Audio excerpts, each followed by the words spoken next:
നമുക്ക് പ്രാർത്ഥിക്കാം. കർത്താവേ, ഞങ്ങൾ ഈ സമയം ഞങ്ങൾ തൃക്കരങ്ങളിലേക്ക് നൽകുന്നു. Our Lord, we surrender this time into your hand. കർത്താവെ, അങ്ങ് ഞങ്ങളുടെ മധ്യേ ചെയ്യാൻ ആഗ്രഹിക്കുന്നത് അങ്ങ് പൂർണ്ണമായും ചെയ്യണം. Lord, you fulfill the purpose that you want to accomplish amongst us today. അങ്ങ് ഞങ്ങളിൽ ചെയ്യാൻ ആഗ്രഹിക്കുന്നതിന് പൂർണ്ണമായിട്ടും യോജിച്ച് നിൽക്കുവാൻ അനുവദിക്കുവാനായിട്ടുള്ള കൃപ, ജ്ഞാനം അത് ഞങ്ങൾക്ക് നൽകണമേ. Give us the grace, Lord, to cooperate with you in your work amongst us today. Hallelujah. Hallelujah. പരിശുദ്ധാത്മാവിൻ്റെ വലിയൊരു കരം ഇന്ന് വ്യക്തികളുടെ മേൽ പരിശുദ്ധാത്മാവ് നീട്ടുന്നു.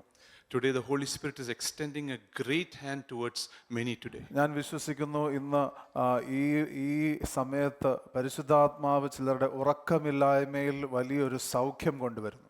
I believe that today the Holy Spirit is going to bring a great healing amongst those who are not getting sufficient sleep. Anxiety സംബന്ധമായിട്ടുള്ള, ആകുലതകൾ സംബന്ധമായിട്ടുള്ള ചില പ്രയാസങ്ങളിൽ നിന്ന് പരിശുദ്ധാത്മാവ് അത്ഭുതകരമായിട്ടുള്ള ഒരു വിടുതൽ ചില വ്യക്തികൾക്ക് നൽകുന്നു.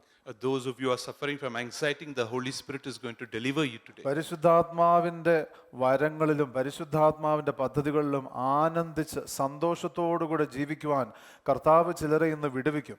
The Holy Spirit is going to deliver us today so that we can enjoy in His gifts and in His purposes. കർത്താവ് അത് ചെയ്യുകയാൽ നന്ദി. We thank you, God, that you're going to do this. യേശുവിൻ്റെ നാമത്തിൽ തന്നെ. In Jesus Christ's name. Amen. Amen. ലൂക്കോസിന്റെ സുവിശേഷം 17-ാം അധ്യായത്തിന്റെ 1-ാം വാക്യത്തിന്റെ ആദ്യ ഭാഗം നമുക്ക് വായിക്കാം. In Luke chapter 17 verse 1 we can read like this. അവൻ തന്റെ ശിഷ്യന്മാരോട് പറഞ്ഞത്, ഇടർച്ചകൾ വരാതിരിക്കുന്നത് അസാധ്യം. He said to his disciples, it is inevitable that stumbling blocks come.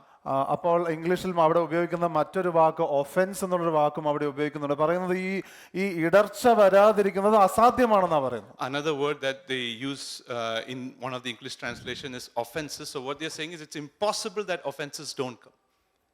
ഇതിനങ്ങനെ വലിയ അർത്ഥമൊന്നുമില്ല. എന്ന് പറഞ്ഞാൽ നമ്മൾ എന്തൊക്കെ ചെയ്താലും ശരി ഇത് വരുമെന്ന് തന്നെയാണ് ഇമ്പോസിബിൾ അല്ലെങ്കിൽ അസാധ്യം എന്ന് പറയുന്ന വാക്കിന്റെ അർത്ഥം.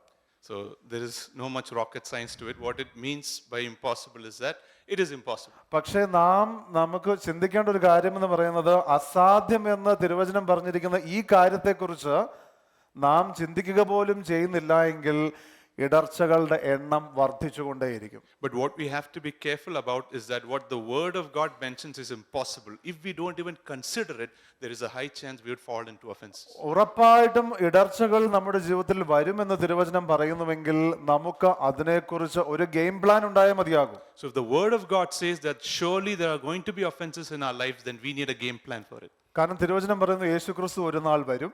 Because the word of God tells us Lord Jesus Christ will return. തിരുവചനം പറയുന്നു നമുക്ക് ഒരിക്കൽ ന്യായവിധിയുണ്ട്. The word of God says there is going to be judgment one day. അതുപോലെ തന്നെ തിരുവചനം പറയുന്നു ഇടർച്ചകൾ എന്തായാലും വരുമെന്ന്. And just as much the word of God reminds us that there is going to be offenses. പക്ഷേ എവിടെയോ നമ്മൾ ചിലപ്പോൾ ചിന്തിച്ചു പോവുകയാണ്, യേശുക്രിസ്തു വരും അതെനിക്കറിയാം, ന്യായവിധി സംഭവിക്കുന്നറിയാം, പക്ഷേ ഇടർച്ചയൊന്നും എനിക്ക് സംഭവിക്കത്തില്ല. But if some corner of our heart we are considering that, I know there is going to be judgment, I know that Jesus Christ is going to come back, but I am not going to fall into offenses. അപ്പോൾ ഒരു ഇടർച്ച സംഭവിച്ചാൽ എന്ത് ചെയ്യണം, എങ്ങനെ ക്ഷമിക്കണം എന്നുള്ളത് ഞാൻ ഞായറാഴ്ചകളിൽ എടുത്ത് തുടങ്ങി എന്നുള്ളത് നമുക്കറിയാം. And so in that case, you know that we've gone through what is going to happen when offenses come since the Sundays. ഒരു ഒഫൻസ് നമുക്ക് സംഭവിക്കുമ്പോൾ അല്ലെങ്കിൽ ഇടർച്ച സംഭവിക്കുമ്പോൾ എന്തോ തോന്നാറുണ്ട് മനസ്സിൽ? പറഞ്ഞാട്ടെ, എന്തോ തോന്നാറുണ്ട്? Whenever you encounter an offense, what do you feel? ഉറക്കെ പറഞ്ഞാട്ടെ. Please share your thoughts loudly. വേദന ഉണ്ടാകുന്നു, ഹേർട്ട് ആകുന്നു, അല്ലെ? വേദന ഉണ്ടാകുന്നു. There's a lot of hurt, we feel pain. അതൊരു പക്ഷേ വളരെ അടുത്ത് നമ്മൾ ആയിട്ട് ഇടപെടുന്ന ഒരാളാണെങ്കിൽ ആ വേദനയുടെ ആഴം പലപ്പോഴും കൂടുതലാണ്. And if it's from someone who is close to us, then that pain is going to be deeper. അപ്പം ചിലപ്പോൾ ഒരു പക്ഷേ നമ്മൾ ചിന്തിക്കും, അയ്യോ കഷ്ടമാണെന്ന് ചിന്തിക്കും. Sometimes we might feel really bad about it. പക്ഷേ ഇപ്പൊ നമ്മൾ നോക്കിയ അതേ വാക്യത്തിന്റെ അവസാന ഭാഗമാണ് ഞാൻ ഇന്ന് പ്രധാനമായിട്ട് പറയാൻ ആഗ്രഹിക്കുന്നത്. But now let us take our thoughts to the last place of that verse, the last part of that ആ verse. വാക്യത്തിന് ആദ്യം ഇങ്ങനെ പറയുന്നത്, അവൻ തന്റെ ശിഷ്യന്മാരോട് പറഞ്ഞത്, ഇടർച്ചകൾ വരാതിരിക്കുന്ന അസാധ്യം, എങ്കിലും അവ വരുത്തുന്നവന് അയ്യോ കഷ്ടം. So though the verse begins, he said to his disciples, it is inevitable that stumbling blocks come. The next part of it says, but woe to him through whom they come. അപ്പോൾ ഇടർച്ച നമുക്ക് സംഭവിക്കുമ്പോൾ നമുക്ക് അതിന്റെ വേദന ഉണ്ടെന്നുള്ളത് സത്യമാണ്. So it is true that it is painful when there are offenses. എന്നാൽ ഇടർച്ച വരുത്തുന്ന വ്യക്തികളെ സംബന്ധിച്ച് അയ്യോ കഷ്ടമെന്നാ തിരുവചനം പറയുന്നത്. But the word of God reminds us that woe to one through whom they come. എനിക്ക് തോന്നുന്നു ആരൊക്കെയോ ചിന്തിക്കുക ഇന്ന് വന്നാൽ നന്നായി, അയാൾക്ക് അങ്ങനെ തന്നെ വേണമെന്ന് ആരോ ചിന്തിക്കുവാന്ന് തോന്നുന്നു. I guess some of you are thinking it's very good that we came today because a certain person needed this. യേശു ഇത് കാണുന്നുണ്ടെന്ന് എനിക്ക് ഇപ്പൊ മനസ്സിലായി എന്ന് ചിന്തിക്കുന്നുണ്ടാവും അല്ലേ? You might be considering, now I know Jesus Christ sees everything. എന്ത് സംഭവിച്ചാലും പുള്ളിക്കുള്ളത് കിട്ടണം, അത് തീരുമാനമായി എന്നൊക്കെയാണ് ചിലപ്പോൾ നമ്മൾ ചിന്തിക്കുന്നത്. Because no matter what happens, that particular person needed this. That's what you must be considering. പക്ഷെ ഈ വാക്യവും നമ്മളെ കുറിച്ചാ പ്രിയപ്പെട്ടവരെ. But let me remind you, this verse is about us. നാം ശ്രദ്ധിക്കുന്നില്ല എങ്കിൽ, അല്ലെങ്കിൽ നാം ഏറ്റവും അധികം നമുക്ക് കൊടുക്കേണ്ട ഒരു കൺസിഡറേഷൻ മറ്റു വ്യക്തികൾക്ക് നമുക്ക് കൊടുക്കാൻ കഴിയുന്നില്ലെങ്കിൽ നാം അറിഞ്ഞോ അറിയാതെയോ നാം മറ്റുള്ളവർക്ക് ഇടർച്ച സംഭവിക്കും. So if we are not careful, if we do not consider people carefully enough, this verse could be about us. നാം കണ്ടു അസാധ്യമാണ്, ഇടർച്ചകൾ ഇല്ലാതിരിക്കുന്നത് അസാധ്യമാണ് എന്ന് നമുക്ക് അറിയുമ്പോൾ, So when we know that it's inevitable that stumbling blocks or offenses come, നമുക്ക് താഴ്മപ്പെട്ട് നമുക്ക് ഈ ഒരു കാര്യം അനുമാനിക്കാം, അതായത് നമ്മൾ കാരണം ഉണ്ടാവുന്ന ചില ഇടർച്ചകൾ കുറച്ചൊന്നും നമ്മൾ അറിയുന്നു പോലുമില്ല. so then we can humbly accept that there are offenses that have come from our side to people. നാം അറിയാതെ അല്ലെങ്കിൽ ഒരുപക്ഷെ അറിഞ്ഞുകൊണ്ട് തന്നെ മറ്റു വ്യക്തികൾക്ക് ഇടർച്ചയാകുവാൻ ഒരുപക്ഷെ കാരണമാകുന്നുണ്ട്. Maybe knowingly or unknowingly, we have been a reason for offenses to many people. എന്നാൽ തിരുവചനത്തിൽ നോക്കുമ്പോൾ ദൈവത്തിന്റെ ഹൃദയം അന്യോന്യം ഇടർച്ചയിലൂടെ നാം മുന്നേറണമെന്നല്ല. But if you consider, the will of God is not that we grow together in Him through offenses with each other. ഇടർച്ച വരുന്നതിന് അയ്യോ കഷ്ടം എന്ന് തിരുവചനം പറയുന്നത്, അവിടെ ഇംഗ്ലീഷിൽ ഉപയോഗിക്കുന്ന വാക്ക് വോ അൺടു ഹിം എന്നാ പറയുന്നത്. For the word of God reminds us, it is woe to one through whom offenses come. അത് തിരുവചനത്തിൽ പലയിടത്തും ഉപയോഗിക്കുന്നത് വലിയ കഷ്ടങ്ങളുടെ കാര്യം വരുമ്പോഴാണ് പറയുന്നത്. And this word called woe is used in the word of God when a great disaster is happening to people. അങ്ങനെയെങ്കിൽ നാം ഇന്ന് ശ്രദ്ധിക്കേണ്ട ഒരു കാര്യം, നാം ഇന്ന് ചിന്തിക്കേണ്ട ഒരു വലിയ സത്യമെന്ന് പറയുന്നത്, എൻ്റെ ജീവിതത്തിൽ ഞാൻ ഏറെ ശ്രദ്ധാലുവായി മറ്റുള്ളവരെ എങ്ങനെ ഞാൻ അവരോട് ഇടപെടണം എന്നുള്ളത് പ്രത്യേകം ഞാൻ ശ്രദ്ധിക്കേണ്ട ഒരു വ്യക്തിയാകണം. So if that is the case, then we have to be really careful of how we deal with people. എന്നോട് ആരെങ്കിലും ചെയ്യുമ്പോൾ എനിക്ക് വലിയ പ്രശ്നമാണ്, എന്നാൽ മറ്റുള്ളവർക്ക് സംഭവിക്കൊന്നും കുഴപ്പമില്ല എന്ന് തിരുവചനത്തിൽ എവിടെയും പറഞ്ഞിട്ടില്ല. Because the word of God doesn't tell us that when things happen to us, it's a great issue, but when I cause offenses to others, then it's okay. അതുകൊണ്ട് തിരുവചനം വായിക്കുമ്പോൾ നമുക്ക് മനസ്സിലാകേണ്ടത് മറ്റുള്ളവനെ കരുതുവാനായി നാം ഏറെ ശ്രമമെടുക്കുന്നവരായിരിക്കണം. So when we read the word of God, we have to remind ourselves that we should be careful and consider how we deal with people. ക്ഷമിക്കുന്നതും അതോടൊപ്പം തന്നെ മറ്റുള്ളവരെ കരുതുന്നതും അത് ദൈവത്തോടുള്ള നമ്മുടെ ഭയത്തിന്റെ നിലവാരം അനുസരിച്ചിരിക്കും. When we forgive someone and also when we take them into consideration, it depends upon the fear we have for God. ഞാൻ എത്രമാത്രം ദൈവത്തെ സ്നേഹിക്കുന്നു എന്നുള്ളതിന്റെ ഒരു അളവാണ് ദൈവത്തിന് പ്രിയപ്പെട്ടവരെ ഞാൻ എങ്ങനെ കരുതുന്നു എന്നുള്ളത്. The measure of my love for others is equivalent to my measure of fear of God. ദൈവത്തിന്റെ ഹൃദയം എന്ന് പറയുന്നത് എല്ലായ്പ്പോഴും മറ്റു വ്യക്തികളെ അധികമായി കരുതുക എന്നുള്ളതാണ്. See, the heart of God is to consider others. ദൈവത്തിന്റെ സ്നേഹത്തെക്കുറിച്ച് 1 കൊരിന്ത്യർ 13 പറയുന്നത് ഈ അഗാപ്പെ സ്നേഹം എല്ലായ്പ്പോഴും മറ്റു വ്യക്തിയെ അധികമായി കരുതുന്നു. About the love of God, we read in 1 Corinthians 13 that it always considers others. തിരുവചനം പറയുന്നു, വിധവമാരെയും അനാഥരെയും നിങ്ങൾ പരിരക്ഷിക്കണം. The word of God reminds us to take care of widows and orphans. തിരുവചനം മറ്റൊരു ഭാഗത്ത് പറയുന്നു, നിങ്ങൾ ദരിദ്രരെ മറന്നു പോകരുതേ. And the word of God also reminds us not to forget the poor. മറ്റൊരു ഭാഗത്ത് പറയുന്നു, നിങ്ങൾ പരദേശികൾക്ക് നിങ്ങൾ ആഹാരം നൽകുക, അവർക്ക് അതിഥിസൽക്കാരം ചെയ്യുക. And the word of God also reminds us to take care of strangers and foreigners who are in our life. പുതിയ നിയമത്തിൽ പറയുന്ന നാം ഒരു ശരീരമാകുന്നു, അന്യോന്യം പ്രോത്സാഹിപ്പിച്ച് സഹായിച്ച് നാം ഒന്നിച്ച് മുന്നേറണം. The word of God reminds us in the New Testament that we are one body, so we have to support each other and grow together. അതുകൊണ്ട് തിരുവചനത്തിൽ വളരെ വ്യക്തമാണ്, നാം പ്രത്യേക കരുതലെടുക്കണം മറ്റുള്ളവർക്ക് നാം ഇടർച്ച കൊണ്ടുവരാതിരിക്കാനായിട്ട്. So the word of God is particular that we should be careful we don't cause offenses. Galatia ലേഖനത്തിന്റെ 6-ാം അധ്യായത്തിന്റെ 9ഉം 10ഉം വാക്യങ്ങൾ നമുക്കൊന്ന് ശ്രദ്ധിക്കാം. Let us read Galatians chapter 6, 9 and 10. അവിടെ പറയുന്ന, നന്മ ചെയ്യുകയിൽ നാം മടുത്തു പോകരുത്. It reminds us, let us not lose heart in doing good, തളർന്നു പോകാഞ്ഞാൽ തക്ക സമയത്ത് നാം കൊയ്യും. for in due time we will reap if we do not grow weary. അപ്പൊ അവിടെ പറയുന്നത് നന്മ ചെയ്യുന്നത് മടുത്തു പോകരുത്, അതിനൊരു കൊയ്ത്തുണ്ടെന്നാണ് പറയുന്നത്. എന്നിട്ട് അതിന്റെ തുടർച്ചയായിട്ട് പറയുന്നത് എന്ത് നന്മയെക്കുറിച്ചാ പറയുന്നതെന്ന് അടുത്ത വാക്യം പറയുന്നത്. So it reminds us not to grow weary while doing good, and then it reminds us that what is this harvest or the benefit that comes from ഈ doing good. നന്മ ചെയ്യുന്നത് മടുത്തു പോകാൻ പാടില്ലാത്തതുകൊണ്ട് നമ്മൾ എന്ത് ചെയ്യണം? ആകയാൽ അവസരം കിട്ടും പോലെ നാം എല്ലാവർക്കും വിശേഷാൽ സഹവിശ്വാസികൾക്കും നന്മ ചെയ്യുക. And the word of God reminds us that since we shouldn't grow weary of doing good, so then while we have opportunity, let us do good to all people. തിരുവചനം ഒരിക്കലും പല്ലിന് പല്ലെന്നും കണ്ണിന് കണ്ണെന്നുള്ള നിയമമല്ല പറയുന്നത്. The word of God never encourages eye for an eye and tooth for a tooth. കാരണം തിരുവചനം എന്ന് പറയുന്നത് മനുഷ്യജാതിക്കുള്ള ദൈവത്തിന്റെ ഹൃദയവും നിയമവുമാണ്. Because the word of God is the heart and law of God for people. കാരണം കണ്ണിന് കണ്ണ് ചെയ്താൽ സമൂഹം മുഴുവൻ ഒരു കണ്ണുള്ളവർ മാത്രമായി ഒതുങ്ങിപ്പോകും. Because an eye for an eye makes the whole world blind. അതുകൊണ്ട് ദൈവത്തിന്റെ ജ്ഞാനത്തിൽ നിന്നാണ് ദൈവം പറയുന്നത് മറ്റുള്ളവരെ നിങ്ങൾ കരുതുന്നവരായിരിക്കണം. Therefore, it is from the wisdom of God that He reminds us to consider for others. നാം അനുഗ്രഹമായിട്ട് നടക്കണമെന്ന് ദൈവം നമ്മെക്കുറിച്ച് ആഗ്രഹിക്കുന്നു. The word of God wants us to walk as a blessing. Joyce Meyer, ദൈവത്തിന് അനുഗ്രഹിക്കപ്പെട്ട ദേവദാസി പറയുന്ന ഒരു വാക്യം എനിക്ക് വളരെ ഇഷ്ടമാണ്. അത് അവർ പറഞ്ഞത്, കണ്ണ് തിരുമ്മി എഴുന്നേറ്റ് ഓട്ടോമാറ്റിക് ആയിട്ട് നമ്മൾ ബ്ലെസ്സിംഗ് ആവത്തില്ല. So the servant of God, Joyce Meyer, she quotes something like this, that if we rub our eyes and wake up in the morning, we won't be good people. അതായത് നാം അനുഗ്രഹമായിട്ട് നടക്കണമെങ്കിൽ അത് നിശ്ചയദാർഢ്യത്തോടുകൂടെ ഉദ്ദേശത്തോടുകൂടെ തന്നെ നാം അനുഗ്രഹമാകുവാൻ വേണ്ട ചുവടുകൾ എടുക്കണം. She quotes like this, that if we have to be good people or blessing to people, we have to be intentional about it. അപ്പോൾ നാം മറ്റുള്ളവർക്ക് ഒരു ഇടർച്ചയാകാതെ അനുഗ്രഹമായിട്ട് നടക്കണമെങ്കിൽ തിരുവചനം പറയുന്നത് ഏറ്റവും ആദ്യമായി സൂക്ഷിക്കേണ്ടത് നമ്മുടെ ഹൃദയമാകും. So the word of God reminds us that if we should be careful not to cause offenses to people, then the first thing we have to be careful about is our heart. സദൃശവാക്യങ്ങൾ 4-ാം അധ്യായത്തിന്റെ 23-ാമത്തെ വാക്യം ഇങ്ങനെ പറയുന്നു.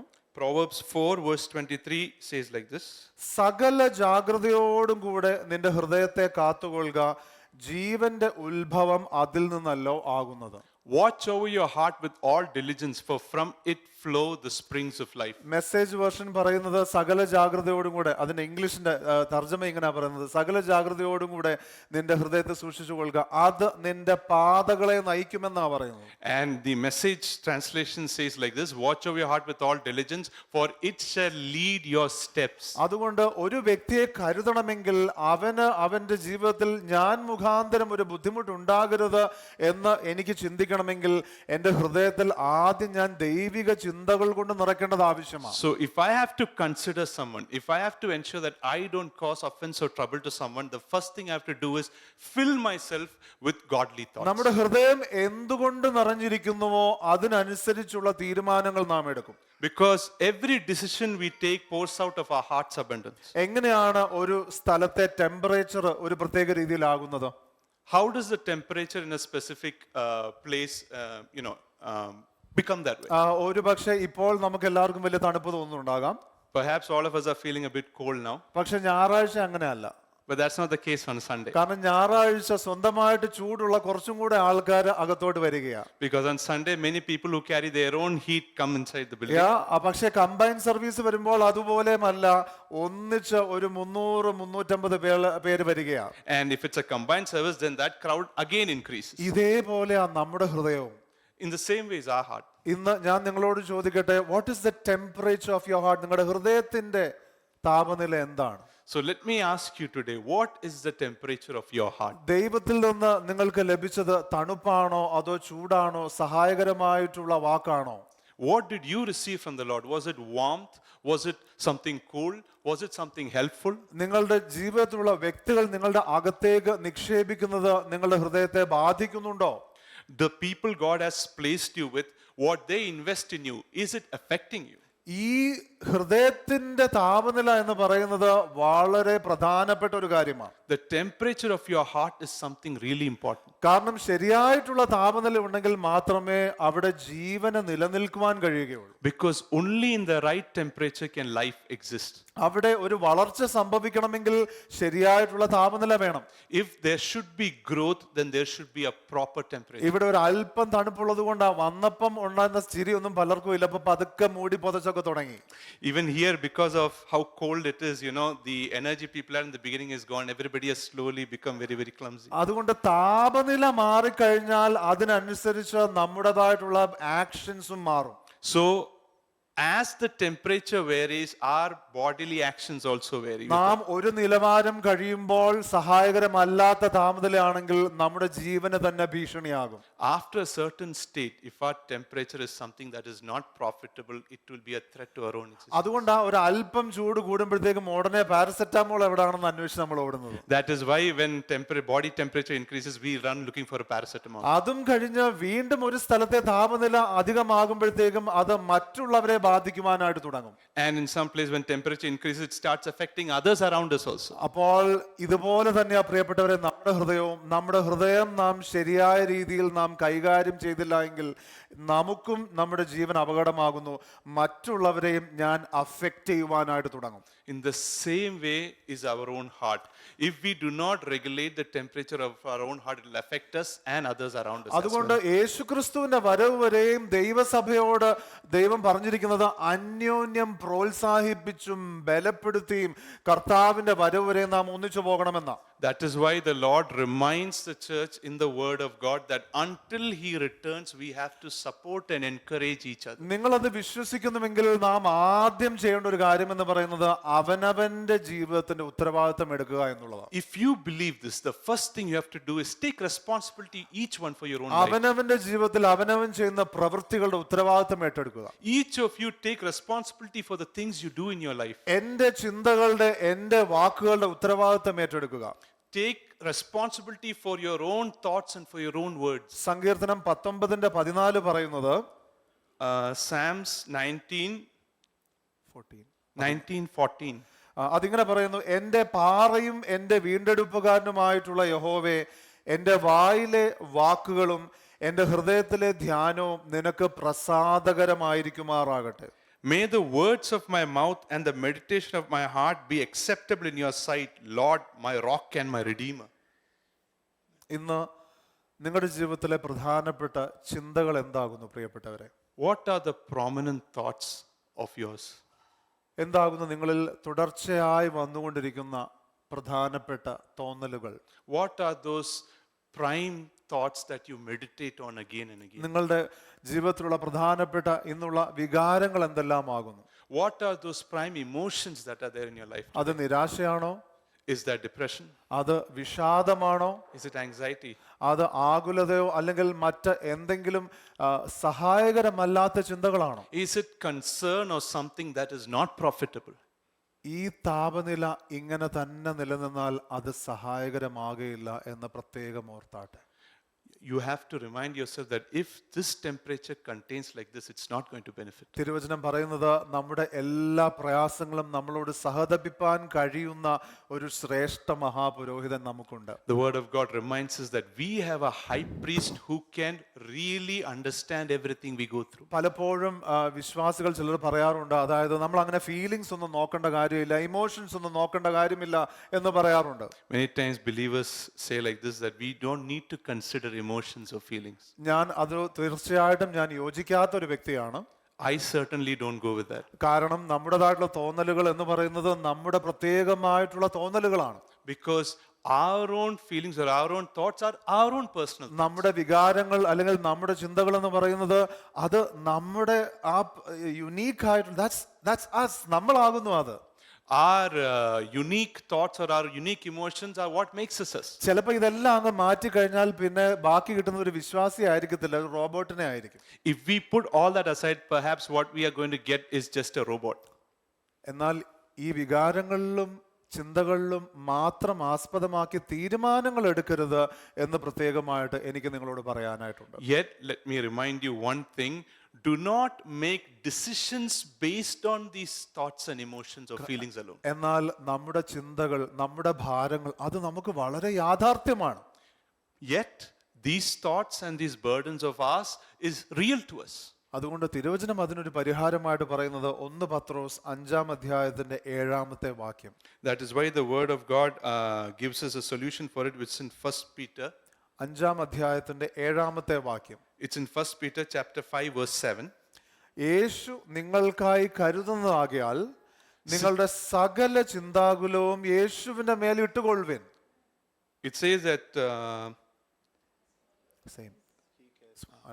casting all your anxiety on him because he cares for you. അപ്പൊ യേശു പറയുന്നില്ല നിങ്ങൾക്ക് തോന്നലുകൾ ഉണ്ടാകരുത്, ഭാരങ്ങൾ ഉണ്ടാകരുതെന്ന് പറയുന്നില്ല. So Jesus Christ doesn't tell us we shouldn't have emotions or we shouldn't have thoughts. നിങ്ങൾ ആത്മീയരായതുകൊണ്ട് ഒരു മോശപ്പെട്ട ചിന്ത പോലും ആ വഴി കൂടെ പോകാൻ പാടില്ല എന്നൊന്നും യേശു പറഞ്ഞില്ല. Jesus Christ doesn't tell us that because you're spiritual people, no bad thoughts should ever enter your mind. യേശു പറയുന്നത് സഹായകരമല്ലാത്ത ഭാരത്തിലൂടെ നിങ്ങൾ കടന്നു പോകുന്നെങ്കിൽ ഞാൻ നിങ്ങൾക്ക് വേണ്ടി കരുതുന്നത് കൊണ്ട് നിങ്ങൾ ആ ഭാരങ്ങളെ എൻ്റെ മേൽ ഇട്ടുകൊള്ളുവിൻ. Jesus Christ, what he tells us is, if you are going through burdens that are not helping you, cast it upon me. I will help you. നമ്മുടെ ഹൃദയത്തിന്റെ താപനില ശരിയായിട്ടിരിക്കുവാനായിട്ട് ഇത് സുപ്രധാനമായിട്ടൊരു ചുവടാണ്. This step is vital in maintaining the temperature of our heart. അനുദിനം നമ്മുടെ ജീവിതത്തിലുള്ള നാം കടന്നു പോകുന്ന ഇമോഷൻസ് അല്ലെങ്കിൽ ഫീലിങ്സ് അല്ലെങ്കിൽ ചിന്തകൾ അതെല്ലാം ദൈവത്തിങ്കിലേക്ക് ഇട്ടുകൊടുക്കുവാനായിട്ട് നാം പഠിക്കണം. We should learn to cast every emotion, every feeling, every thoughts that go through our mind to the Lord. ആകുലതയിലൂടെ കടന്നുപോയ ആരെങ്കിലും ഉണ്ടോ? Is there anybody here who has gone through anxiety? ഉണ്ടല്ലേ? എങ്ങനെയുണ്ട്? അങ്ങനെ ഉണ്ടായിരുന്ന ആ ഒരു സമയം? How was that time? ഫയറിനകത്തിരിക്കുമ്പോ എങ്ങനെ ഉണ്ടാ? ഇഷ്ടമാണോ? അപ്പം അയ്യോ വേണ്ടെങ്കിൽ 2 കൈ ഉയർത്തി ഇനി അങ്ങ് വരുമ്പം അതങ്ങ് കൊടുത്തോളാനാ കർത്താവ് പറയും. So if those moments are like going through fire, then the Lord reminds us, lift both your hands and surrender it to the Lord. നാം ദൈവത്തിന്റെ കൂടെ അനുദിനം സമയമെടുത്ത് നമ്മുടെ ചിന്തകളെ, നമ്മുടെ വികാരങ്ങളെ ദൈവത്തിങ്കിലേക്ക് ഇട്ടുകൊടുക്കാൻ പഠിക്കേണ്ടത് വളരെ സുപ്രധാനമായ കാര്യമാണ്. It is necessary that we learn daily to sit in the presence of our Lord and cast our thoughts and emotions to him. ഇത് ദൈവത്തിന് കൊടുത്തില്ലെങ്കിൽ എന്ത് സംഭവിക്കുന്ന അറിയാമോ? You know what happens if you don't give this to the Lord? ഇതിലെ നമ്മുടെ അടുത്ത് വരുന്ന ആൾക്കാരുടെ അടുത്ത് കൊടുക്കാനായിട്ട് നമ്മൾ ഇങ്ങനെ നിൽക്കുകയാണ്. If we don't give it to him, then we'll be ready to give it to anybody who is coming our way. ഭാഗ്യമെന്നാണോ നിർഭാഗ്യമെന്നാണോ പറയണമെന്ന് അറിയില്ല. സാധാരണ നമ്മുടെ അടുത്ത് എപ്പോഴും കാണുന്നത് നമ്മുടെ ജീവിത പങ്കാളികളും പിന്നെ നമ്മുടെ കുഞ്ഞുങ്ങളുമാണ്.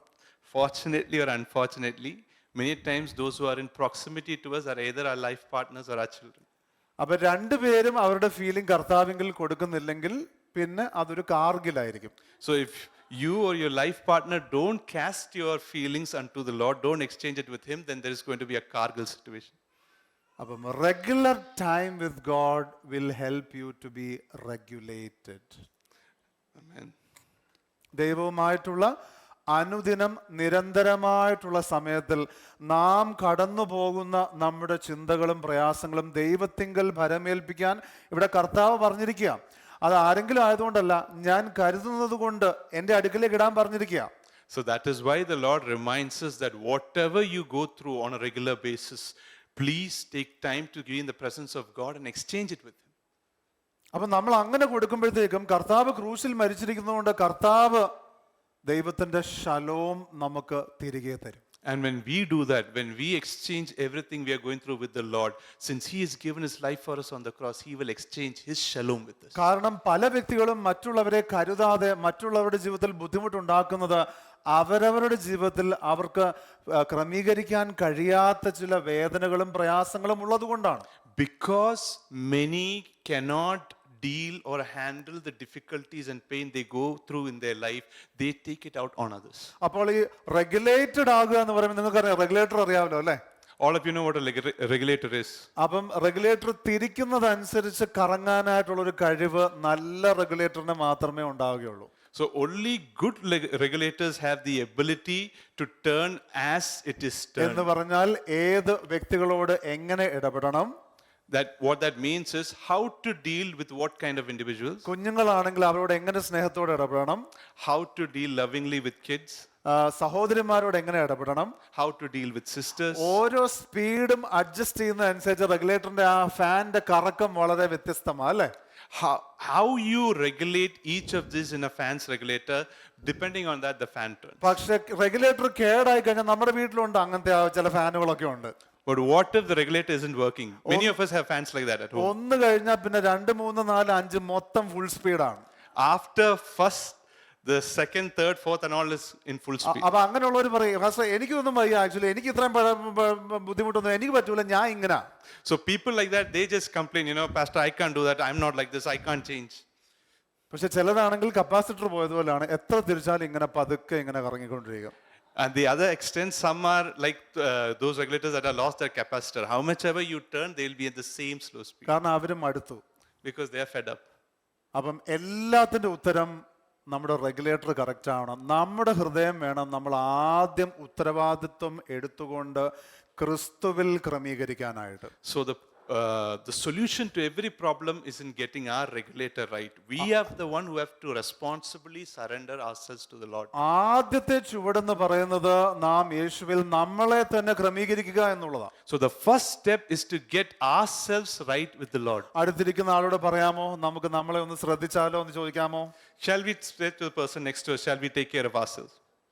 രണ്ടാമതായിട്ട് ഞാൻ കാണുന്ന ഒരു കാര്യം എന്ന് പറയുന്നത്, പലപ്പോഴും നമ്മുടെ ജീവിതത്തിൽ നാം സ്വന്തമായിട്ട് പരിശോധിക്കുമ്പോൾ അല്ലെങ്കിൽ വ്യക്തികളുമായിട്ട് ഇടപെടുമ്പോൾ നാം കാണുന്നത് നമുക്ക് ശരിയെന്ന് തോന്നുന്ന കാര്യങ്ങളെ ആസ്പദമാക്കിയല്ല പലപ്പോഴും തീരുമാനങ്ങൾ എടുക്കുന്നത്, നമ്മുടെ ഭയങ്ങളിൽ ആസ്പദമാക്കിയാണ് നാം തീരുമാനങ്ങൾ എടുക്കുന്നത്. The second thing that I've noticed is when we deal with people, many at times we don't take decisions based on what we know or understand is right, but based on our fears. നമ്മുടെ സാഹചര്യങ്ങൾ പല രീതിയിൽ നമ്മളെ മാറ്റിക്കൊണ്ടിരിക്കുന്നു.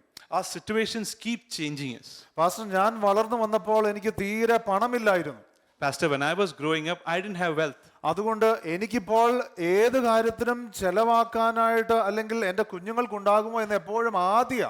That is why I am always concerned about my children, whether they will have any wealth. അതുകൊണ്ട് ആവശ്യത്തിനുള്ള കാര്യത്തിന് പോലും ചെലവാക്കാൻ തോന്നുന്നില്ല. That is why I don't feel like spending, even when it's necessary. അല്ലെങ്കിൽ ആരെങ്കിലും ചെലവാക്കുന്നു എന്ന് പറയുമ്പോൾ ഞാൻ ചിന്തിക്കുന്നത് അവൻ അഹങ്കാരിയാണ്. Or when I hear that somebody is spending money, I feel like they are proud or they are greedy. നാം ദൈവസന്നിധിയിൽ സമയമെടുക്കുമ്പോൾ ദൈവത്തിന്റെ സന്നിധിയിൽ നമ്മുടെ ഭയങ്ങൾ പതുക്കെ പൊങ്ങി വരുവാൻ തുടങ്ങും. When we start spending time in the Lord's presence, all of our fears will surface. ഞാൻ യഥാർത്ഥത്തിൽ എന്തിനെയാ ഭയപ്പെടുന്നത്? What am I really afraid of? ഞാൻ പല വ്യക്തികളുമായിട്ട് ഇടപെടുമ്പോൾ ഒരു തരം കൂട്ടരുണ്ട്, അവർക്ക് ഒന്ന് സ്ലോ ഡൗൺ ചെയ്യാൻ വളരെ പ്രയാസമാണ്. There are some kind of people who, when I deal with them, I understand that they do not want to slow down. They can't slow down. അവർക്ക് വെറുതെ ഇരിക്കുവാൻ ഭയമാണ്. They are afraid to sit alone. കാരണം വെറുതെ ഇരിക്കുമ്പോൾ അവരെ യഥാർത്ഥത്തിൽ അലട്ടുന്ന പ്രശ്നങ്ങളെല്ലാം പതുക്കെ പൊങ്ങി വരും. Because when they are still, the problems that they're going through in life surfaces. അതിനെക്കുറിച്ച് ചിന്തിക്കുമ്പോൾ അവർ ഏറെ ഭാരപ്പെടുന്നു. And when they think about that, they are burdened. രണ്ടാമതായിട്ട് എനിക്ക് പറയുവാനുള്ളത്, ദൈവത്തെ നാം നമ്മുടെ ഭയത്തിൽ ആശ്രയിക്കുവാനായിട്ട് തുടങ്ങണം. The next thing that I want to remind you is to start trusting or depending on the Lord in your fears. സങ്കീർത്തനം 56-ാം അധ്യായം എന്ന് പറയുന്നത് ദാവീദ് രാജാവ് ഗാത്തിൽ വെച്ച് താൻ വലയം ചെയ്തപ്പെട്ടപ്പോൾ എഴുതിയതായിട്ടുള്ള ഒരു സങ്കീർത്തനമാണ്. Psalms 53 is what David wrote when he was surrounded in Gath. അദ്ദേഹം പറയുന്നത്, ആദ്യത്തെ 1-2 വാക്യങ്ങൾ പറയുന്നത് ഇങ്ങനെയാണ്: എന്നെ ഇപ്പോൾ മനുഷ്യർ വിഴുങ്ങുവാൻ വേണ്ടി വരുന്നു. The first 2 verses are kind of like this, that people are about to swallow me whole. എന്നെ ഇപ്പോൾ എല്ലാവരും കൂടെ തീർത്ത് കളയും എന്നൊക്കെ അദ്ദേഹം എഴുതിയിരിക്കുന്നത്. People are about to destroy me. എന്നാൽ 3-ാമത്തെ വാക്യം തൊട്ട് അദ്ദേഹം തൻ്റെതായിട്ടുള്ള ആശ്രയത്തെ മാറ്റുകയാണ്. But from verse 3 onwards, he shifts his trust. ഞാൻ ഭയപ്പെടുന്ന നാളിൽ നിന്നിൽ ഞാൻ ആശ്രയിക്കുമെന്ന് ദൈവത്തോട് പറയുകയാണ്. He says, when I am afraid, I will put my trust in you. ഞാൻ ദൈവത്തിൽ അവന്റെ വചനത്തെ പുകഴും, ഞാൻ ദൈവത്തിൽ ആശ്രയിക്കുന്നു, ഞാൻ ഭയപ്പെടുകയില്ല. In God, whose word I praise, in God I have put my trust, I shall not be afraid. അപ്പോൾ ഇതൊരു തീരുമാനമായി നാം എടുക്കണം. So this is a decision that we have to make. ഞാൻ ഭയപ്പെടുന്നില്ല എന്നല്ല ദാവീദ് പറഞ്ഞത്. David did not say that I will not fear. Pastor ഭയപ്പെടുന്നു എന്ന് പറഞ്ഞാൽ അതൊരു ഫോൾസ് ടെസ്റ്റിമണിയാണ്, അതൊരു നെഗറ്റീവ് ടെസ്റ്റിമണിയാണെന്ന് ചിന്തിക്കുന്ന ചില ആൾക്കാർ കാണുമായിരിക്കാം. There might be some people who must be thinking, if I say, Pastor, I'm afraid, that it's a negative testimony. ഞാൻ എങ്ങനെ പറയും എനിക്ക് ഇതിനെക്കുറിച്ച് ഒരു പേടി ഉണ്ടെന്നുള്ളത്. But then how will I communicate that I'm afraid about something? തിരുവചനം മുഴുവൻ നോക്കിക്കഴിഞ്ഞാൽ മനുഷ്യന് വരുന്ന ഒരു വികാരമാണ് പേടി. If we inspect in the word of God, fear is an emotion that is common to man. അത് തനിക്ക് അപായം വരുത്തുന്ന എന്തോ ഒരു കാര്യം വരുന്നു എന്ന് തോന്നുമ്പോൾ മനുഷ്യന് സ്വാഭാവികമായിട്ട് വരുന്ന ഒരു വികാരമാണ് ഭയം. It is a very, very general emotion that people go through when they feel they are threatened. ഈ വാക്യം പറയുന്നത് നാം ജീവിക്കുമ്പോൾ ഒരു പക്ഷേ നമ്മുടെ സാമ്പത്തിക മേഖലയെക്കുറിച്ച് നമുക്ക് ഭയമുണ്ടാകാം. This verse reminds us that when we are alive, maybe we might be afraid or we might be concerned about our financial situation. നമ്മുടെ ജോലികളെക്കുറിച്ച് നമുക്ക് ഭയമുണ്ടാകാം. We might be afraid about our job conditions or നമ്മുടെ circumstances. കുടുംബത്തെയോ നമ്മുടെ ശുശ്രൂഷയെക്കുറിച്ചോ ഭയമുണ്ടാകാം. We might have concerns or fears about our family, about our service to God. നമ്മുടെ ഭാവിയെക്കുറിച്ച് അല്ലെങ്കിൽ നമ്മുടെ ആരോഗ്യത്തെക്കുറിച്ച് നമുക്ക് ഭയങ്ങളുണ്ടാകാം. We might have fears about our health or about our future. തിരുവചനത്തിൽ പ്രതീക്ഷിക്കുന്നത് നാം ഭയപ്പെടുന്ന നാളിൽ, എല്ലാ ദിവസവും ഭയപ്പെടുമെന്നൊന്നും അല്ല പറഞ്ഞിരിക്കുന്നത്, നാം ഭയപ്പെടുന്ന നാളിൽ നമുക്ക് ആശ്രയിക്കുവാൻ കഴിയുന്ന ഒരു ദൈവമുണ്ട്.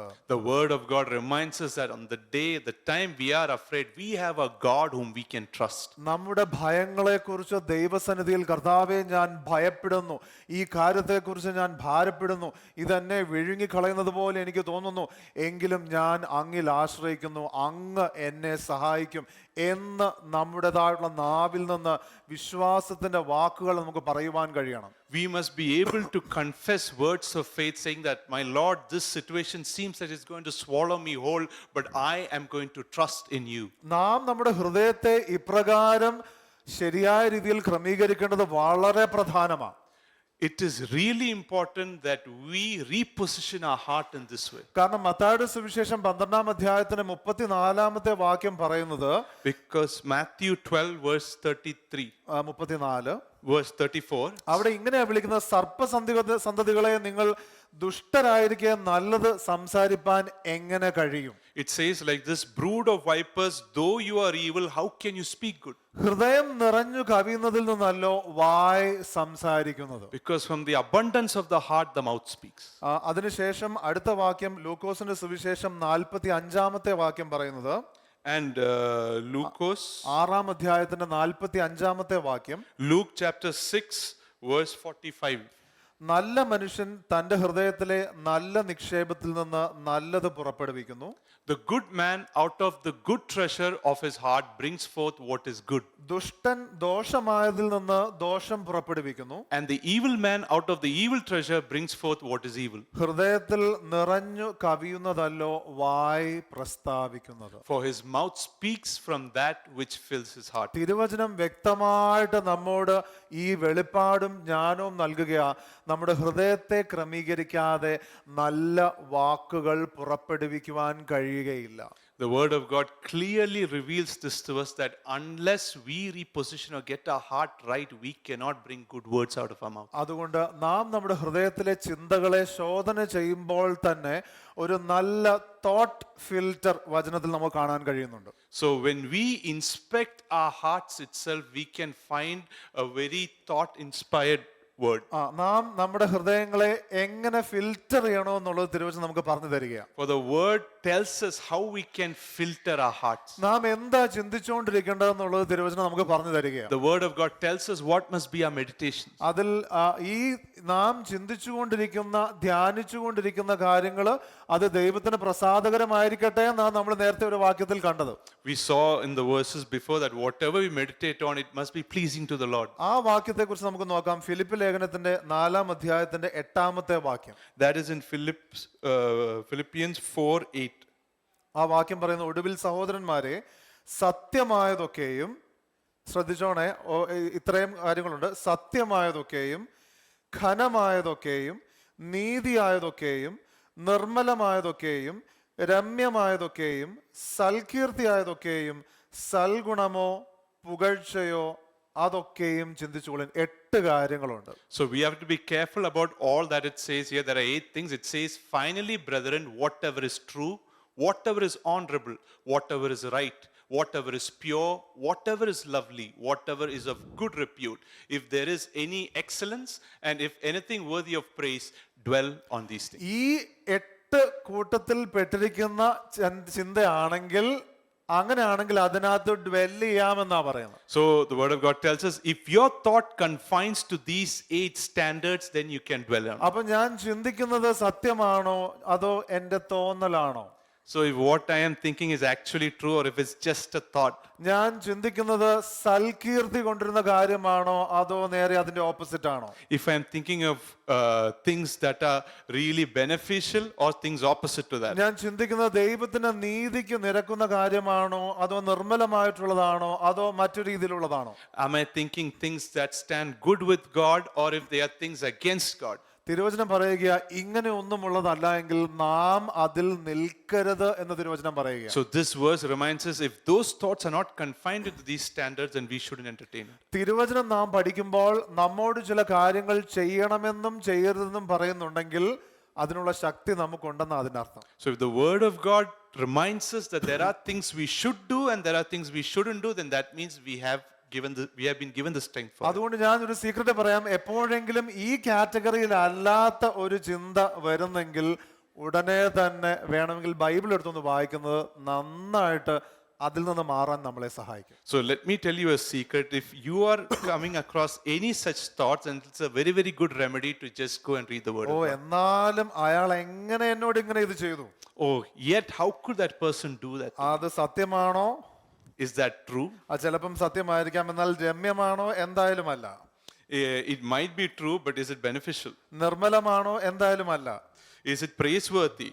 Certainly not. സൽകീർത്തിക്കോ സൽഗുണത്തിനോ ആയിട്ടുള്ള ചിന്തയല്ല. അതുകൊണ്ട് ഞാൻ അതിൽ നിൽക്കുന്നില്ല എന്ന് ഞാൻ തീരുമാനിക്കുക. So if that thought is not of good repute, then I have decided not to dwell on it. ഞാൻ ആ ചിന്തയെ ഞാൻ എന്റർടൈൻ ചെയ്യുന്നില്ല എന്ന് ഞാൻ തീരുമാനിക്കുക. I have decided that I'm not going to entertain that thought. നാം അങ്ങനെയുള്ള ചിന്തകളിൽ നിന്ന് നാം അവിടെ നിൽക്കുകയാണെങ്കിൽ അത് നമ്മളെ നെഗറ്റീവായിട്ട് നമ്മളെ മുന്നോട്ട് കൊണ്ടുപോകും. If we still dwell in such thoughts, then it is going to take us in a very, very negative way. നമ്മുടെ ഹൃദയം ഇപ്രകാരമുള്ള നല്ല ചിന്തകൾ കൊണ്ട് നിറയുകയാണെങ്കിൽ നമ്മുടെ സംസാരം എങ്ങനെ ആയിരിക്കണം എന്നുള്ളതും എഫെസ്യ ലേഖനത്തിൽ പറഞ്ഞുകൊണ്ട് ഞാൻ നിർത്തുകയാണ്. And in the book of Ephesians reminds us that if our hearts is filled with good thoughts, then what kind of thoughts it should be. യേശുക്രിസ്തു വരുന്നത് വരെയും നാം അന്യോന്യം ഒന്നിച്ച് പ്രോത്സാഹിപ്പിച്ചും ബലപ്പെടുത്തിയും ജീവിക്കണമെങ്കിൽ നാം പ്രത്യേക രീതിയിൽ സംസാരിക്കണമെന്ന് തിരുവചനം പറയുന്നത്. And the word of God reminds us that until the return of Jesus Christ, if we should behave in a way that encourages and supports each other, then we have to speak or behave in a particular way. എഫെസ്യ ലേഖനത്തിന്റെ 4-ാം അധ്യായത്തിന്റെ 29-ാമത്തെ വാക്യം പറഞ്ഞ് ഞാൻ അവസാനിപ്പിക്കുക. In Ephesians chapter 4 verse 29 says like this, and we shall conclude with that. അവിടെ പറയുന്നത് കേൾക്കുന്നവർക്ക്, it says, കേൾക്കുന്നവർക്ക് ഫസ്റ്റ് വാക്ക് it starts like this in the Malayalam translation, for those who hear. First വാക്ക് കേൾക്കുന്നവർക്കെന്നാ. It starts with those who hear. അപ്പൊ ആദ്യത്തെ advice കേൾക്കാൻ സഹായകരമായിട്ടുള്ള ശബ്ദത്തിൽ മാത്രം സംസാരിക്കും. So the first advice is it should be something that helps people to hear or listen. അല്ലേ? തിരുവചനം എന്ത് സിമ്പിളാ അല്ലേ? How simple is the word of God, no? കേട്ട് നമ്മൾ പറയുന്ന കാര്യം മനസ്സിലാക്കാൻ കഴിയുന്ന ഒച്ചയിൽ മാത്രം സംസാരിക്കുക. So we have to say things in a voice or in a sound that people can hear and it's beneficial. നിങ്ങൾ സംസാരിക്കുമ്പോൾ നിങ്ങളുടെ ശബ്ദത്തിന്റെ വോളിയൂമിന്റെ ഡെസിബൽ ഒക്കെ എങ്ങനെയാണ്? So when you speak, how is the volume or decibel of our voice? നിങ്ങൾ സംസാരിക്കുന്നവർക്ക് കേൾക്കാൻ ഒക്കുമോ? Is it audible?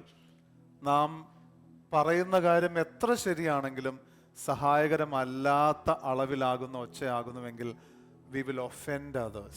No matter how true is the words we speak, if it is not audible, if it's not tolerable, it's decibel, it's going to offend നാം others. കരുതുന്നവരായി വളരുവാൻ ആഗ്രഹിക്കുമ്പോൾ നമുക്ക് ഇനി ഒരു മാറ്റം ശ്രമിക്കാൻ കഴിയുമോ? കേൾക്കുവാൻ സഹായകരമാകുന്ന അളവിലുള്ള ശബ്ദം മാത്രമേ ഞാൻ ഉപയോഗിക്കുകയുള്ളൂ.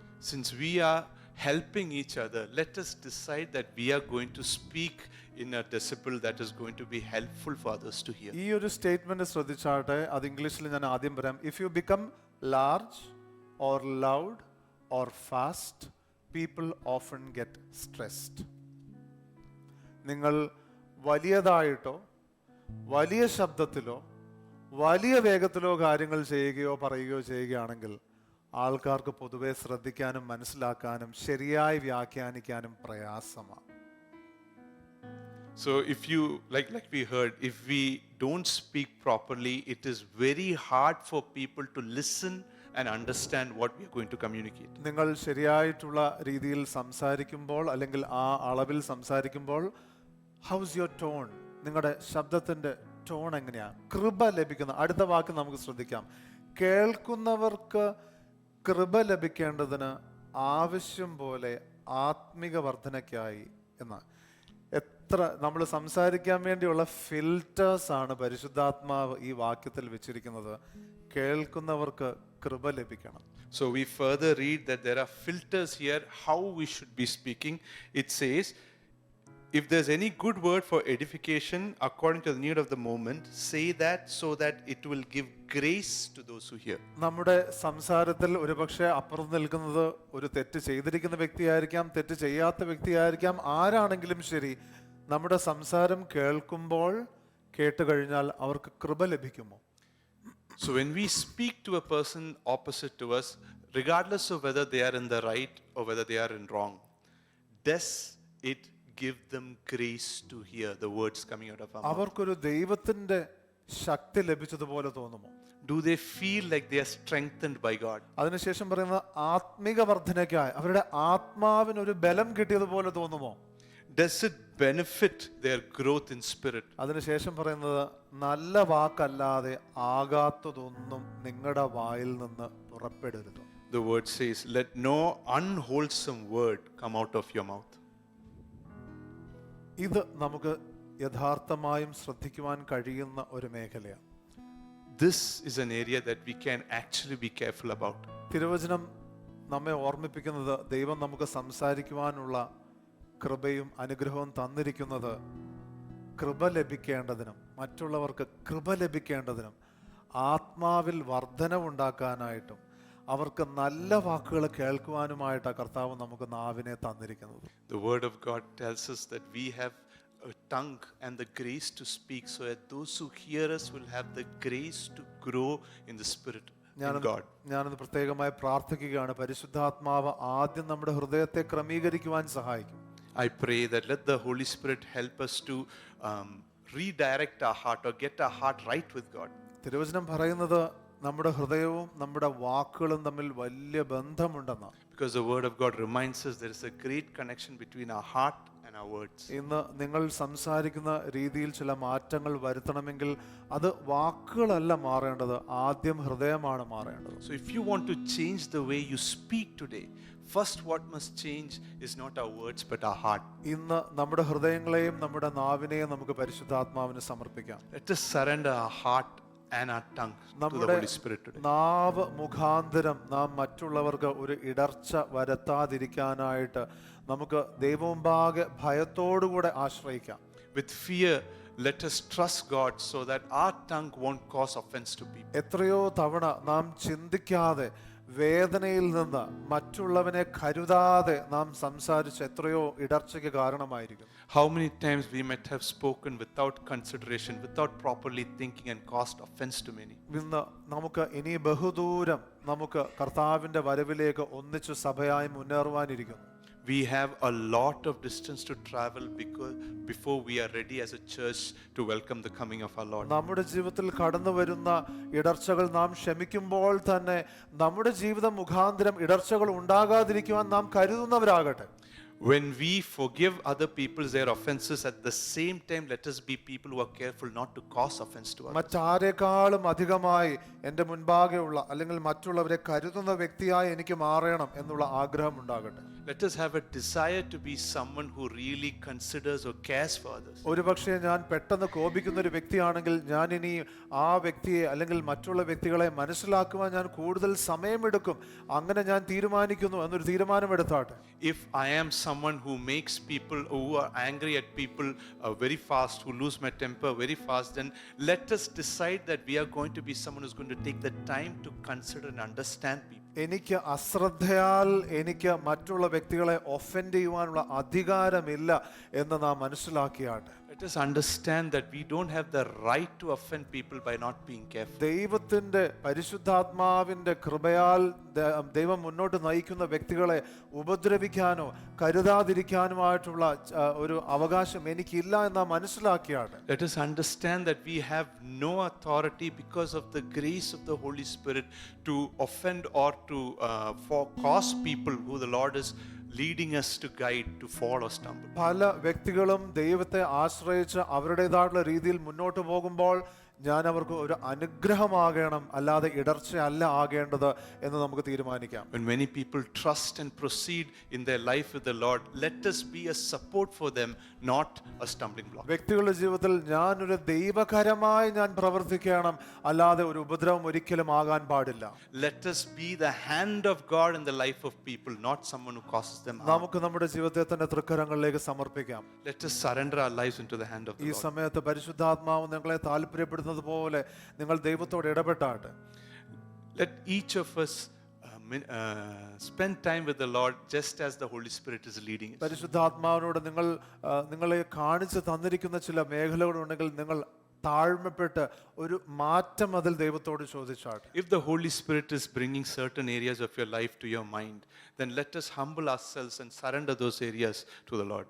നിങ്ങളുടെ അകത്ത് വിഷമങ്ങളോ വിഷാദങ്ങളോ ഭയങ്ങളോ ഉണ്ടെങ്കിൽ ഈ സമയത്ത് അത് ദൈവത്തിന് സമർപ്പിച്ചാട്ടെ. If there is any anxiety, any fear, any trouble, then surrender it to the Lord. Hallelujah. Hallelujah. കർത്താവേ, ഞങ്ങളുടെ ഭയങ്ങളെ ഞങ്ങൾ അങ്ങേക്ക് നൽകും. Our Lord, we surrender our fears to you. ഞങ്ങളുടെ നിരാശകൾ, ഞങ്ങളുടെ ഡിസപ്പോയിൻമെന്റ്സ്, ഞങ്ങൾ ആഗ്രഹിച്ച കാര്യങ്ങൾ നടക്കാത്തതിന്റെ വേദനയെല്ലാം ഞങ്ങൾ തൃക്കരങ്ങളിലേക്ക് സമർപ്പിക്കുന്നു. Lord, our disappointments over the things that haven't happened in our life the way we wanted, we surrender the pain of all that into your hands. കർത്താവേ, ഞങ്ങളുടെ ഹൃദയത്തിന്റെ താപനില അങ്ങയുടെ വാക്കുകൊണ്ട് നിറച്ച് മനോഹരമാക്കണമേ. Lord, you fill us with your word and make the temperature of our heart beautiful, Lord. പരിശുദ്ധാത്മാവ് സഹായിക്കണമേ. Holy Spirit, help us, Lord. പരിശുദ്ധാത്മാവിന്റെ ആശ്വാസം ഇന്ന് ഓരോ ഹൃദയത്തിലേക്കും ഞാൻ ചോദിക്കുന്നു. I ask for the consolation of the Holy Spirit in each of our heart. കർത്താവേ, വേദനിക്കുന്നവരിൽ അങ്ങ് ആശ്വസിപ്പിക്കുമ്പോൾ അവർ ഇനി അനുഗ്രഹത്തിന്റെ വാക്കുകൾ മാത്രമേ സംസാരിക്കുകയുള്ളൂ. Lord, as you give peace into the hearts that are in pain, let them only speak words that are blessings. അവരുടെ ഹൃദയങ്ങളിൽ വലിയൊരു മാറ്റം സംഭവിക്കട്ടെ എന്ന് ഞാൻ പ്രാർത്ഥിക്കുന്നു. Let there be a great transformation in their hearts. ഇനി വേദനയിൽ നിന്ന് സംസാരിക്കാതെ എന്നാൽ ദൈവത്തിന്റെ നിറവിൽ നിന്ന് അനുഗ്രഹത്തിന്റെ വാക്കുകൾ പുറപ്പെടട്ടെ. Let them no longer speak out of pain, but from your abundance, let them speak words of blessings. പരിശുദ്ധാത്മാവേ, ഇന്നിവിടെ ആയിരിക്കുന്ന ഓരോരുത്തരെയും ഞാൻ സമർപ്പിച്ച് പ്രാർത്ഥിക്കുന്നു. Holy Spirit, I surrender each of us here and pray. ഞങ്ങൾ ഓരോരുത്തരും സംസാരിക്കുമ്പോൾ കേൾക്കുന്നവർക്ക് കൃപ ലഭിക്കുന്ന അനുഭവങ്ങൾ ഉണ്ടാകട്ടെ. When each of us speak, let it give grace to those who hear. ആത്മിക വർധനവ് സംഭവിക്കട്ടെ. Let there be an increase in the spirit. ഓരോ വ്യക്തിയുടെ ഓരോ സാഹചര്യത്തിലും ആവശ്യമുള്ളത് സംസാരിക്കുവാനുള്ള ജ്ഞാനം ഞങ്ങൾ ചോദിക്കുന്നു. Give us the wisdom to speak into each person's life exactly what they need. നല്ലതല്ലാത്തതൊന്നും ഞങ്ങളുടെ വായിൽ നിന്ന് പുറപ്പെടരുത്. Let nothing that is not wholesome or ഞങ്ങളുടെ good proceed from our mouth. ഞങ്ങളുടെ ഹൃദയത്തിലെ ധ്യാനവും Let the meditation of our heart ഞങ്ങളുടെ വായിലെ വാക്കുകളും and the words of our mouth, അത് എന്നും അങ്ങേക്ക് പ്രസാദകരമായിരിക്കട്ടെ. may it always be acceptable to you. എല്ലാ മാനവും മഹത്വവും പുകഴ്ചയും ഞങ്ങൾ അങ്ങേക്ക് നൽകുന്നു. We give you all the glory, honor and praise. യേശു ക്രിസ്തുവിന്റെ നാമത്തിൽ തന്നെ. In Jesus Christ's name. Amen. Amen.